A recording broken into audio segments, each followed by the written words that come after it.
everybody, thanks for joining me here today. This is Nicole with Topaz, and today's Quick Tip Thursday session is all about creative inspiration with Topaz ReStyle. If you're stumped on which direction to take your image or just want to add that extra something, Topaz ReStyle is an excellent program for that. So we're going to be showing how to get inspired and kind of jumpstart your creativity using that program. So we're going to be taking a look at this elevator image here.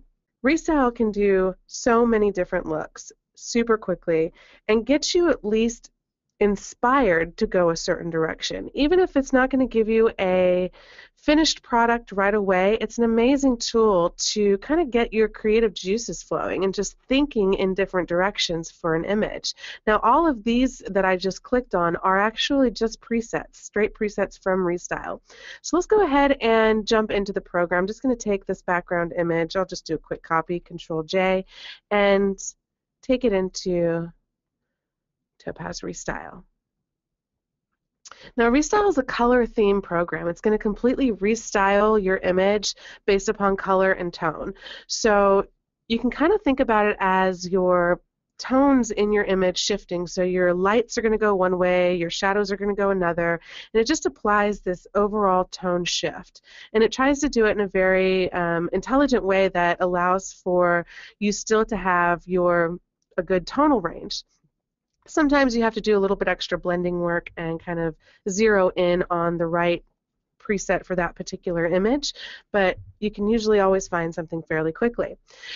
One of the coolest things about ReStyle is the amount of looks that are in the program for you. We have over 1,000 presets broken down in all of these different collections. So for this image, probably what I would do is come into the architecture collection, click on that, and then my architecture presets are going to be pulled down here on the lower left. Now, as you scroll down, you can see there are just tons in each collection. It's really hard to kind of keep in mind as you go along all the different looks, and it's hard to kind of find the different looks as you pass them. To scroll back up and try to find them can be difficult.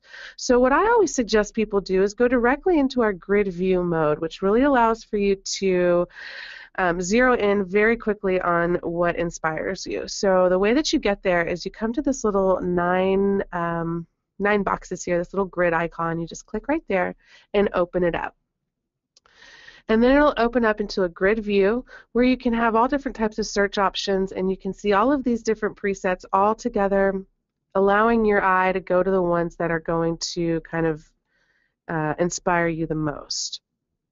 Just so you know, you are able to control how many pictures or how many presets you're able to view in this grid mode. Anywhere from 2 to 5, I think, is what it gives you the capability of doing. So depending on your screen size, you might want to take it to 4 images across or 5. So let me show you how to do that real quick. I'm just going to X out, go to Menu, Preferences, and it's right here, Items per Row in Grid View. So let's change that to 4. We'll say OK. And get our presets to show up a little bit larger within this grid mode. And now I have a little bit larger presets so I can see it a little bit more clearly.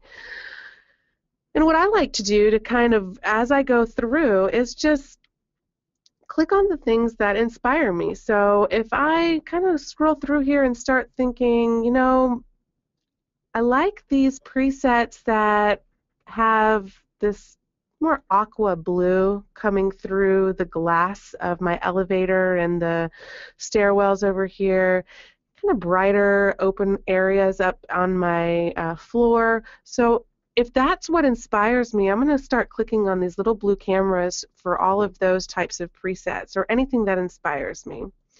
So I'm just going to click on some of these, keeping on going. I like that laurel green. I like that vibrant Bondi blue. So I'm really just looking for the ones that inspire me, and it's all very subjective. Once you find something that you really like, or once you get to a point where you feel like you can work with the different presets that you've selected, but you want to see all of those different ones in one area, it's very easy to do so. Just come up to this folder with the camera icon on it, click on there, and it's going to pull up the presets that you've chosen as your favorite during that particular session. And at this stage, you can look at the ones that have inspired you and say, okay, well, at a second glance, I don't particularly like this camo olive, so I'm just going to uncheck that with that camera. It's going to go back to white. I'm going to unclick this peach days. It's a little too peachy for me. And then I'm going to click on my folder with the cameras again, and that's going to pull up the 3 remaining. And now at this stage, usually I can find a preset from here that I want to apply to my image and then blend and kind of work with, and I've now kind of gone through that inspirational journey and found something that works.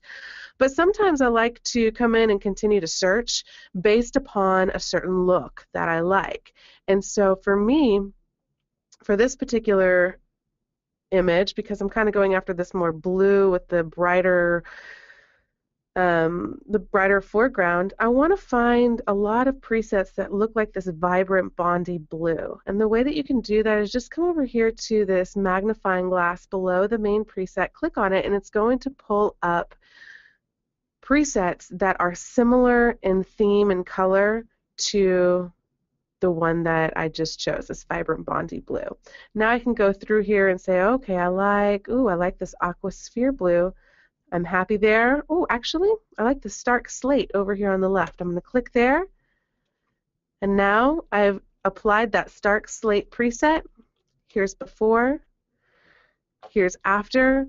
I've taken my image in a completely different direction to where it was. And again, this is just an awesome program to kind of get your creative juices flowing, to get your image to a whole different point than you may have started out with initially. For me over here on the right hand side, what I would do at this point is go through a little bit of my blending options, maybe take the opacity level down, or come in and actually work with the individual sliders a little bit more. So if I maybe want my foreground to be a little bit darker, I can come over to my luminosity for that particular one and take that to the left, just to give a little bit more depth to that foreground. So you can come in and individually change these themes based on hue, saturation, or luminosity of these 5 main colors of that particular theme. If you want to know more about ReStyle and really get into the right-hand side, we do have our Introduction to ReStyle on our YouTube page, which is youtube.com/topazlabs, and you can check out all of our ReStyle videos that we have on there if you want to get a little bit more in depth. But this session was just about how to kind of get that creative inspiration using Topaz ReStyle, and I hope this gave you some tips towards that. Thanks for coming, everybody, and I hope you have a great weekend. Bye-bye.